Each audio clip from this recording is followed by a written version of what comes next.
वट सावित्री व्रत 2026 संपूर्ण पूजा विधि, शुभ मुहूर्त और पौराणिक कथा। नमस्कार दोस्तों, अखंड सौभाग्य के लिए वट सावित्री का व्रत किया जाता है। वट सावित्री का व्रत जो कि ज्येष्ठ मास की अमावस्या तिथि पर और पूर्णिमा तिथि पर किया जाता है, मतलब अलग अलग स्थानों पर, कहीं पर अमावस्या के दिन और कहीं पर पूर्णिमा के दिन किया जाता है। इस दिन वट वृक्ष की पूजा की जाती है, सावित्री और सत्यवान की पूजा की जाती है, यमराज की पूजा की जाती है। वट वृक्ष में सभी देवी देवताओं का, जैसे कि भगवान ब्रह्मा, विष्णु, महेश, तीनों का वास होता है। इसलिए इस वृक्ष का पूजन करने से मनवांछित फलों की प्राप्ति होती है, ऐसा हमारे शास्त्र कहते हैं। तो 16 मई को है वट सावित्री का व्रत, जो कि अमावस्या तिथि पर है। और आज की इस वीडियो में मैं आपसे शेयर करने वाली हूँ वट सावित्री व्रत की संपूर्ण पूजा विधि और वट वृक्ष की पूजा का शुभ मुहूर्त क्या है। इसके साथ ही जो भक्त व्रत को धारण करते हैं, व्रत में आपको किन बातों का ध्यान रखना चाहिए, क्या आप खा सकते हैं, क्या आप नहीं खा सकते, व्रत करते हैं तो व्रत कब खोलना चाहिए, क्या खाकर खोलना चाहिए, पारण करने का शुभ मुहूर्त क्या है और वट वृक्ष की पूजा के लिए किन सामग्रियों की आवश्यकता होती है, दान आपको किन चीज़ों का करना है, अपने लिए आप कौन सी वस्तु चढ़ा सकते हैं, क्या आपको करना चाहिए और क्या आपको नहीं करना चाहिए। संपूर्ण जानकारी आपको आज की वीडियो में मैं शेयर करने वाली हूँ। तो आज की ये वीडियो बहुत महत्वपूर्ण है, पूरा ज़रूर देखिए और अगर आपको आज की वीडियो अच्छी लगे तो इसे लाइक भी ज़रूर कीजिए। वट सावित्री व्रत 2026 की तिथि 16 मई 2026 शनिवार के दिन है। अमावस्या तिथि शुरू होगी 16 मई सुबह 5:11 पर और समाप्त होगी 17 मई सुबह 1:30 बजे। इस दिन अभिजीत मुहूर्त रहेगा सुबह 11:50 से दोपहर 12:45 तक का। गोधूली बेला रहेगी शाम 7:04 से 7:27 तक। इस दिन राहु काल भी लगेगा, इस समय से बचें। सुबह 8:54 से लेकर 10:36 तक रहेगा। इस काल में पूजा नहीं होती, तो इस समय में पूजा करने से ज़रूर बचें। अब जानते हैं वट सावित्री व्रत में पूजा के लिए आपको किन किन सामग्रियों की आवश्यकता होगी। देखिए, सबसे पहले सावित्री और सत्यवान की मूर्ति चाहिए जिसकी आप पूजा करने वाले हैं। बांस का पंखा चाहिए, कच्चा सूत आप ले सकते हैं, लाल रंग का कलावा चाहिए और बरगद का फल चाहिए। धूप, दीप, दीपक आप मिट्टी का भी ले सकते हैं, चाहे तो आटे का दीपक भी बना सकते हैं। फल चाहिए, पुष्प चाहिए, बताशा ले सकते हैं, मतलब कोई भी मिठाई ले सकते हैं। चाहे तो आप घर में पूरियां बना सकते हैं, मीठे गुलगुले बना सकते हैं या बाजार से भी मिठाई लाकर चढ़ा सकते हैं। और हाँ, बरगद के वृक्ष पर चढ़ाने के लिए आपको कपड़ा चाहिए। आप चाहें तो 1.25 मीटर भी ले सकते हैं, पीले या सफ़ेद रंग का कोई भी रंग का कपड़ा ले सकते हैं, चाहे तो लाल रंग का भी कपड़ा ले सकते हैं। इत्र चाहिए और पान, सुपारी, नारियल, सिंदूर, अक्षत, सुहाग की सामग्री और भीगे हुए चने चाहिए। एक कलश चाहिए जल से भरा हुआ और मूंगफली के दाने चाहिए। जितनी संख्या में आप परिक्रमा करेंगे, जैसे कि आज के दिन बरगद के पेड़ की परिक्रमा की जाती है, तो परिक्रमा को गिनने के लिए कुछ सामग्रियां चाहिए। तो आप चाहें तो चने से भी फेरी लगा सकते हैं, मूंगफली से भी फेरी लगा सकते हैं या फिर कुछ सुहाग की सामग्री ले सकते हैं। मतलब अपनी इच्छा के अनुसार हमें गिनती करनी होती है। जितनी परिक्रमा करनी है उतनी तो उसके लिए कुछ संख्या में सामग्री चाहिए। आप मिला जुलाकर भी चीज़ें ले सकते हैं, जैसे कि कुछ सुहाग की सामग्री ले सकते हैं, जैसे बिंदी के पत्ते, या फिर आप नेल पॉलिश ले सकते हैं, या उसी प्रकार से आप थोड़े से मूंगफली के दाने ले सकते हैं, थोड़े से चने के दाने ले सकते हैं। तो अपनी इच्छा के अनुसार कुछ सामग्री ले लीजिए, जितनी संख्या में आपको वट वृक्ष की परिक्रमा करनी है। और हाँ, बांस के बने हुए पंखे होते हैं, आप वो पंखे ले सकते हैं। और अगर बांस के पंखे ना हों तो आप कागज के द्वारा भी पंखे बना सकते हैं। मतलब पंखा इसलिए चाहिए होता है क्योंकि वट वृक्ष पर उसी पंखे से हवा की जाती है और अपने पति को भी उसी पंखे से हवा की जाती है। तो आप चाहें तो 2 पंखे ले सकते हैं, एक दान कर सकते हैं, एक अपने घर में अपने पति के लिए भी लेकर आ सकते हैं। और हाँ, सावित्री और सत्यवान के निमित्त भी वस्त्र अर्पित किए जाते हैं।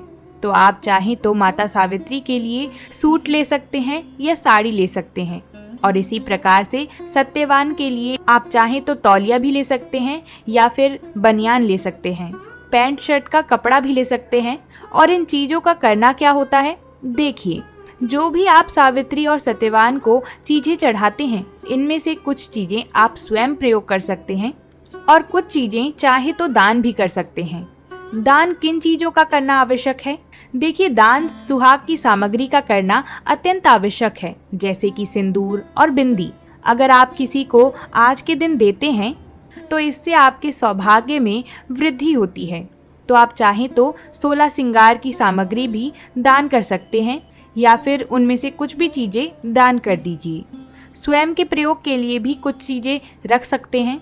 और हाँ, साड़ी और सूट का भी दान किया जा सकता है। जैसे कि आप अगर अधिक संख्या में चीज़ें चढ़ाते हैं तो कुछ चीज़ें दान कर सकते हैं। अब दान किसको करना है?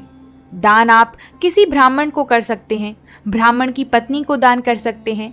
मतलब किसी सुहागन स्त्री को ही सुहाग की सामग्री दी जाती है, तो आप किसी ब्राह्मण या ब्राह्मणी को दान कर सकते हैं। या फिर जैसे कि घर के आसपास कोई ब्राह्मण ना मिले तो घर में जो बुआ बेटियां होती हैं, आप उनको भी दान कर सकते हैं। अब बात करें पूजा विधि के बारे में, तो देखिए, आप सभी जानते हैं आज वट वृक्ष की पूजा की जाती है, और वट वृक्ष की पूजा के लिए सौभाग्यवती महिलाएं श्रृंगार करके, मतलब 16 श्रृंगार करके सावित्री और सत्यवान की पूजा करने वट वृक्ष के पास जाती हैं। तो आप सुबह जल्दी उठ जाइए, स्नान आदि से निवृत्त हो जाइए, और फिर वट वृक्ष आपके घर के आसपास हो तो वहां जाकर पूजा कर सकते हैं। लेकिन कहीं भी बाहर जब हम पूजा करने जाते हैं तो पहले अपने घर की पूजा हमें कर लेनी चाहिए। घर के मंदिर में जो भी देवी देवता विराजित हैं, पहले उनकी पूजा कर लीजिए। उसके बाद आप मंदिर में जाकर या फिर जहाँ भी बरगद का वृक्ष है वहाँ जाकर पूजा कर सकते हैं। बहुत से भक्तों के प्रश्न होते हैं कि वट वृक्ष हमारे घर के आसपास नहीं होता, हम बाहर नहीं जा सकते हैं, तो ऐसे में क्या करें? तो ऐसे में आप अपने घर में बरगद की एक डंडी लेकर आ जाइए, उसे एक गमले में लगा दीजिए और उसी की विधि विधान से पूजा कर लीजिए। आप चाहें तो नर्सरी से वट वृक्ष का पौधा भी लेकर आ सकते हैं और उसकी भी पूजा कर सकते हैं। पूजा के बाद उस पौधे का क्या करना है? तो घर के आसपास कोई मंदिर है तो वहाँ ले जाकर वहाँ रखाइए। मतलब वट सावित्री व्रत के दिन पूजा कर लीजिए और अगले दिन इस वट वृक्ष के पौधे को ले जाकर आसपास कोई मंदिर हो तो वहाँ दान कर सकते हैं। और आज के दिन वट वृक्ष की पूजा कैसे करनी चाहिए? देखिए, जब आप वट वृक्ष के पौधे के पास जाते हैं तो सबसे पहले वृक्ष देवता को प्रणाम कीजिए। वहीं पास बैठकर, मतलब जड़ के पास बैठकर ही पूजा की जाती है। तो आप चाहें तो कलश की स्थापना कर सकते हैं। वैसे जब हम किसी वृक्ष के नीचे जाकर पूजा करते हैं तो कलश की स्थापना करने की आवश्यकता नहीं होती है। लेकिन अगर आप घर में पूजा कर रहे हैं, घर में आपने छोटा सा पौधा लगाया है या डंडी लगाई है, तो ऐसे में आप घर में कलश की स्थापना ज़रूर कर लीजिए। लेकिन वट वृक्ष के पास जाकर पूजा कर रहे हैं तो बिल्कुल भी आवश्यकता नहीं है आपको कलश स्थापना करने की, क्योंकि वहाँ तो सभी देवी देवता साक्षात रूप में विराजमान हैं। तो किसी भी आवाहन से विसर्जन की आवश्यकता नहीं होगी। वट वृक्ष के पास जाकर आपको सिर्फ जल अर्पित करना चाहिए। थोड़ा सा कच्चा दूध अर्पित कर सकते हैं या कच्चा दूध मिश्रित जल भी अर्पित कर सकते हैं। मीठा जल अर्पित किया जाता है। जल में थोड़ी सी शक्कर भी मिला दीजिए या फिर शहद डाल सकते हैं। और बरगद के वृक्ष को सींचते समय ब्रह्मा, विष्णु, महेश तीनों देवताओं का ध्यान कीजिए। फिर सावित्री और सत्यवान का ध्यान कीजिए, धर्मराज का ध्यान कीजिए, सबको प्रणाम कीजिए और इसके बाद आपकी पूजा प्रारंभ हो जाती है। धूप दीप जलाकर जो भी आप सामग्री लेकर जाते हैं सब वहीं पर पीपल की जड़ के पास ही अर्पित करना होता है। एपण ज़रूर लेकर जाना चाहिए, मतलब चावल का घोल जिसमें हल्दी मिला लेते हैं और इसे लेकर जाते हैं। तो हम वट वृक्ष के पास अपनी 5 उंगलियों को घोल में डुबाकर और थापा लगाएंगे। पूरे वट वृक्ष पर 5 बार या 7 बार अपने पास जो सामग्री है सब में आप थोड़ा थोड़ा एपन लगा दीजिए। उंगलियों के द्वारा ही, मतलब थापे से लग जाते हैं। और जो पंखा लेकर जाते हैं, पंखे को भी वट वृक्ष की जड़ में अर्पित करके उसके ऊपर आपको अपनी उंगलियों से 5 बार या 7 बार निशान लगाना होता है। उसके बाद पंखे के ऊपर 5 या 7 वट वृक्ष के पत्ते रख दीजिए। उसी पर सुहाग की सामग्री रखी जाती है, फल इत्यादि चढ़ाए जाते हैं और बहुत सारी चीज़ें इनमें से दान की जाती हैं। कुछ चीज़ें प्रसाद स्वरूप अपने लिए भी रखी जाती है। जो वस्त्र आप लेकर गए हैं सावित्री सत्यवान वट वृक्ष के लिए भी, वो सभी वस्त्र इत्यादि वहीं वट वृक्ष की जड़ में अर्पित कर दीजिए। प्रणाम कर लीजिए, अपने मन की जो भी प्रार्थना है कर लीजिए। देखिए, भाव आप अपने हिसाब से व्यक्त करते हैं। जो भी आपकी परेशानियां हैं आप सबका स्मरण कर सकते हैं। अखंड सौभाग्य के लिए प्रार्थना कर सकते हैं, संतान की प्राप्ति के लिए प्रार्थना कर सकते हैं, संतान की उन्नति के लिए, परिवार की तरक्की के लिए, परिवार की सुख समृद्धि के लिए, मतलब किसी भी प्रकार की आपकी कामना है वो निश्चित ही पूर्ण होती है। क्योंकि वट सावित्री व्रत के दिन वट वृक्ष की मान्यता बहुत होती है, तो इस दिन की गई प्रार्थना निश्चित रूप से ही स्वीकार्य होती है, ऐसा हमारे शास्त्र कहते हैं। तो सभी देवी देवताओं का ध्यान करके अपने मन की कामना कहिए, पूजा पूर्ण कर लीजिए। उसके बाद आपको परिक्रमा करनी है। परिक्रमा जैसे मैंने बताया, आप चने के दाने से भी कर सकते हैं, मूंगफली के दाने से भी कर सकते हैं, या फिर कोई और सामग्री आपके पास है तो उससे भी कर सकते हैं। परिक्रमा आप जिस स्थान पर पूजा कर रहे हैं वहाँ से प्रारंभ होती है और क्लॉकवाइज परिक्रमा होती है, मतलब घड़ी की सुई जिस दिशा में घूमती है उसी प्रकार से हम परिक्रमा करते हैं। तो जब परिक्रमा आप करते हैं आपके हाथ में सिंदूर ज़रूर होना चाहिए। जितनी बार आप परिक्रमा करेंगे उतनी बार जो भी आपके हाथ में सामग्री है गिनने के लिए उसे अर्पित करेंगे और फिर सिंदूर अपने अनामिका उंगली में लगाकर वट वृक्ष पर सिंदूर लगाएंगे और फिर उस सिंदूर को अपनी मांग में लगाएंगे। जितनी बार आप परिक्रमा करेंगे हर बार आपको वट वृक्ष में सिंदूर अवश्य लगाना है और फिर उसे अपनी मांग में भरना है। माता सावित्री का ध्यान करते हुए यह कार्य कीजिए। अखंड सौभाग्य के लिए प्रार्थना करते हुए आपको परिक्रमा करनी है। परिक्रमा करने के बाद कथा की जाती है। जैसे कि वहाँ पर कई बार ब्राह्मण होते हैं तो वही कथा कर रहे होते हैं, या फिर जो भी स्त्रियां होती हैं वो आपस में भी कथा कर रही होती हैं। आप चाहें तो जैसे कि खुद के पास से किताब लेकर जाइए और स्वयं से भी पुस्तक पढ़कर भी कथा पढ़ सकती हैं, या फिर मोबाइल पर भी सुन सकते हैं। तो अपने हाथ में थोड़े से चने के दाने और थोड़ी सी पुष्प लेकर कथा सुन लीजिए और कथा पूर्ण होने के बाद आपके हाथ में जो सामग्री है वट वृक्ष की जड़ में अर्पित कर दीजिए। प्रार्थना कर लीजिए माता सावित्री से, भगवान सत्यवान से और धर्मराज जी से, और सभी देवी देवताओं का मन में ध्यान कर लीजिए। अब आपकी पूजा पूर्ण हो जाती है और इसके बाद जो भी वहाँ पर सुहागिन महिलाएं होती हैं सब एक दूसरे को सिंदूर लगाते हैं। जो बड़े बुजुर्ग होते हैं उनके चरण स्पर्श करने चाहिए और सबका आशीर्वाद लेना चाहिए। अगर कोई ब्राह्मण दंपत्ति वहाँ पर हों तो उनके चरण स्पर्श करके दान की सामग्री आप वहीं प्रदान कर सकते हैं। और कुछ खाने की सामग्री लेकर गए हैं तो आसपास जो भी बच्चे हैं उनको आप खाने की सामग्री दे सकते हैं, फल दे सकते हैं, मिठाइयाँ दे सकते हैं। कुछ ना कुछ आपको वट वृक्ष के पास भी वितरित करना चाहिए। देखिए, मेन तो वही है जहाँ पर हम पूजा कर रहे हैं, तो वहाँ जो पूजा करने के बाद आप कुछ सामग्री वितरित करते हैं, किसी का मुंह मीठा करवाते हैं, किसी का आशीर्वाद लेते हैं, इसका बहुत अधिक महत्व होता है। और इसके बाद अपने घर में आकर जो भी बड़े बुजुर्ग हैं उनके चरण स्पर्श कर लीजिए। और हाँ, अपने पति के चरण स्पर्श आज के दिन ज़रूर करना चाहिए, उनका आशीर्वाद लेना चाहिए। आप जो पंखा लेकर आए हैं वहाँ से उससे उनको हवा करनी चाहिए। और एक और चीज़ जो मैं आपको बताना भूल गई, जब आप परिक्रमा करते हैं, मतलब जब आप पूजा करेंगे वट वृक्ष की, तो वट वृक्ष के पत्ते का श्रृंगार किया जाता है। आज के दिन तो आप चाहें तो पूरी माला बनाकर भी वट वृक्ष की और खुद धारण कर सकते हैं, या फिर आप ऐसा भी कर सकते हैं कि एक पत्ता ले लीजिए और अपने बालों में लगा लीजिए और उसे लगाकर परिक्रमा कर सकते हैं, पूजा कर सकते हैं। और उस पत्ते को आप घर में लेकर आ जाते हैं, अपने घर में कहीं पर भी सुरक्षित स्थान पर उसे रख सकते हैं।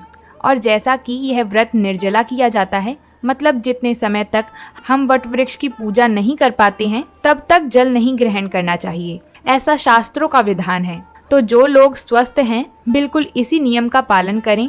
बिल्कुल निर्जला रहकर ही हमें वट वृक्ष की पूजा करनी चाहिए।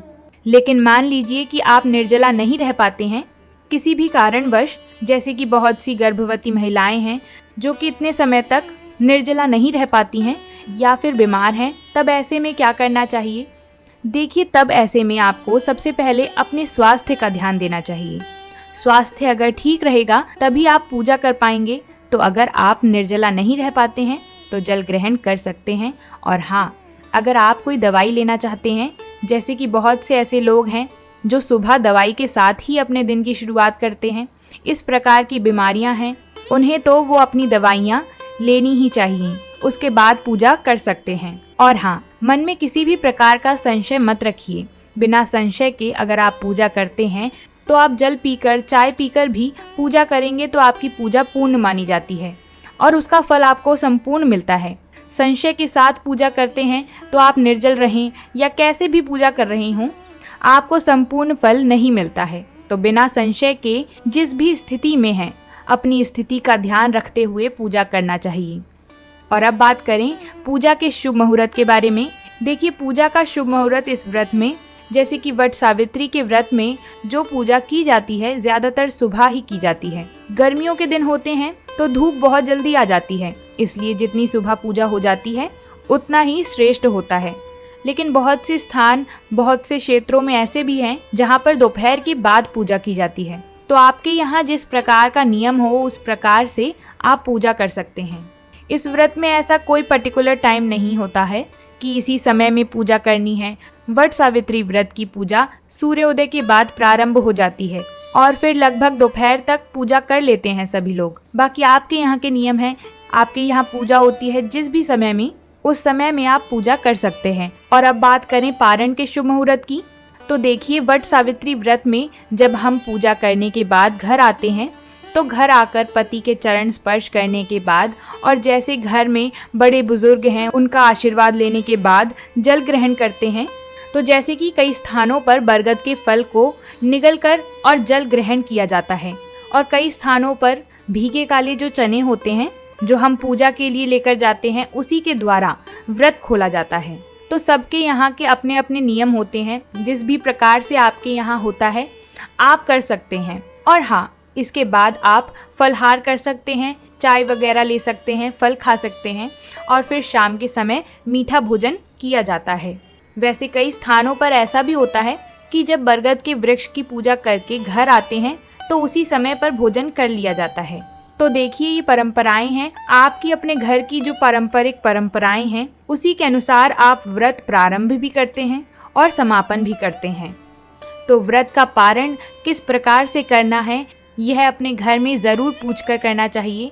और पारण करने के लिए भी कोई पर्टिकुलर टाइम नहीं होता है कि इसी समय पर व्रत खोल रहे हैं। आप शाम के समय भी व्रत खोल सकते हैं अगर आपके यहाँ खोला जाता है तो, नहीं तो कई स्थानों पर अगले दिन यह व्रत खोला जाता है।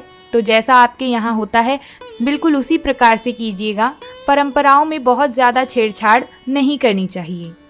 हम बात करें वट सावित्री की पौराणिक कथा की, तो इसके अनुसार भद्र देश के एक राजा थे जिनका नाम अश्वपति था।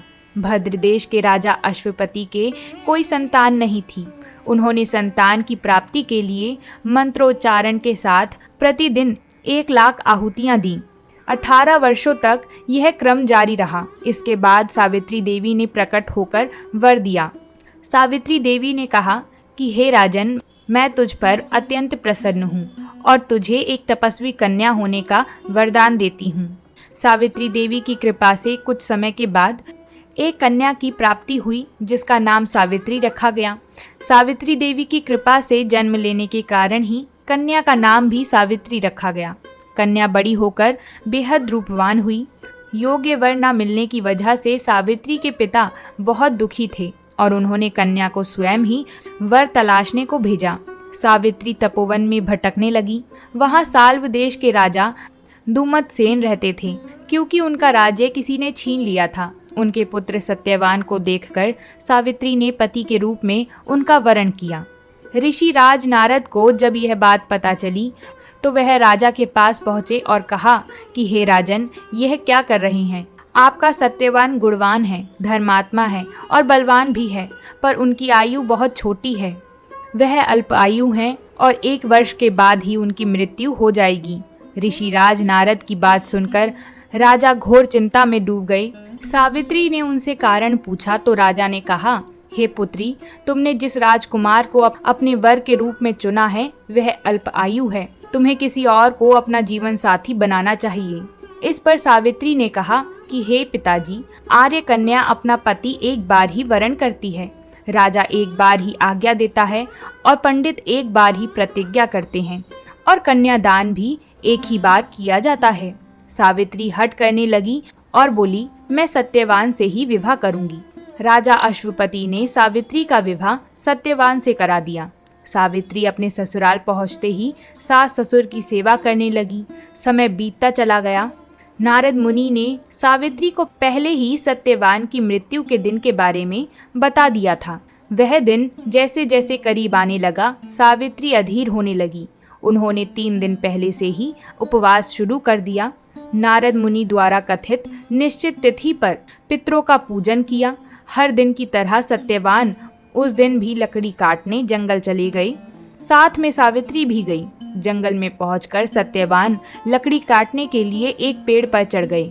तभी उनके सिर में तेज दर्द होने लगा। दर्द से व्याकुल होकर सत्यवान पेड़ से नीचे उतर गए। सावित्री अपना भविष्य समझ गई और सत्यवान के सिर को अपने गोद में रखकर सावित्री सत्यवान का सिर सहलाने लगी। तभी वहां यमराज आते दिखे। यमराज अपने साथ सत्यवान को ले जाने लगे। सावित्री भी उनके पीछे पीछे चल पड़ी। यमराज ने सावित्री को समझाने की कोशिश की कि यही विधि का विधान है, लेकिन सावित्री नहीं मानी। सावित्री की निष्ठा और पतिपरायणता को देखकर यमराज ने सावित्री से कहा कि हे देवी, तुम धन्य हो, तुम मुझसे कोई भी वरदान मांगो। सावित्री ने कहा कि मेरे सास ससुर बनवासी हैं और अंधे भी हैं, उन्हें आप दिव्य ज्योति प्रदान करें। यमराज ने कहा, ऐसा ही होगा, जाओ, अब लौट जाओ। लेकिन सावित्री अपने पति सत्यवान के पीछे पीछे चलती रही। धर्मराज ने कहा, हे देवी, तुम वापस जाओ। सावित्री ने कहा, भगवन, मुझे अपने पतिदेव के पीछे पीछे चलने में कोई परेशानी नहीं है। पति के पीछे चलना मेरा कर्तव्य है। यह सुनकर उन्होंने फिर से उसे एक और वर मांगने के लिए कहा। सावित्री बोली, हमारे सास ससुर का राज्य छिन गया है, उसे पुनः वापस दिला दें। यमराज ने सावित्री को यह वरदान भी दे दिया और कहा, अब तुम लौट जाओ। लेकिन सावित्री फिर पीछे पीछे ही चलती रही। यमराज ने सावित्री को तीसरा वरदान मांगने को कहा। इस पर सावित्री ने 100 संतानों और अखंड सौभाग्य का वरदान मांगा। यमराज ने इसका वरदान भी सावित्री को दे दिया। सावित्री ने यमराज से कहा कि हे प्रभु, मैं तो एक पतिव्रता पत्नी हूँ और आपने मुझे पुत्रवती होने का आशीर्वाद दिया है। अगर आप मेरे पति को साथ लेकर जा रहे हैं तो मुझे 100 संतानें कैसे प्राप्त होंगी और मुझे अखंड सौभाग्य की प्राप्ति कैसे होगी? यह सुनकर यमराज को सत्यवान के प्राण छोड़ने पड़े और यमराज अंतर्ध्यान हो गए और सावित्री उसी वटवृक्ष के पास आ गई जहां उसके पति का मृत शरीर पड़ा था। सत्यवान जीवंत हो गया और दोनों खुशी खुशी अपने राज्य की ओर चल पड़े। दोनों जब घर पहुँचे तो देखा कि माता पिता को दिव्य ज्योति प्राप्त हो गई है। इस प्रकार सावित्री सत्यवान चिरकाल तक राज्य का सुख भोगते रहे। अंततः पतिव्रता सावित्री के अनुरूप ही पहले अपने सास ससुर का उचित पूजन करें, उसके बाद अन्य विधियों का प्रारंभ करें। वट सावित्री व्रत करने और इस कथा को सुनने से उपवासक के वैवाहिक जीवन या जीवन साथी की आयु पर किसी भी प्रकार का कोई संकट आया हो तो वो भी टल जाता है। प्रेम से बोलिए माता सावित्री की जय हो। अगर आपको ये वीडियो थोड़ा भी ज़रूरतमंद लगा हो तो वीडियो को एक लाइक ज़रूर करें और अपने सहयोगी मित्रों के साथ भी इस वीडियो को शेयर करें। वट सावित्री व्रत की कथा को आप पुनः अमावस्या के दिन सुन सकते हैं, हमारे चैनल पर वो आ जाएगी। तब तक के लिए प्रेम से बोलिए हरे कृष्णा हरि बोल।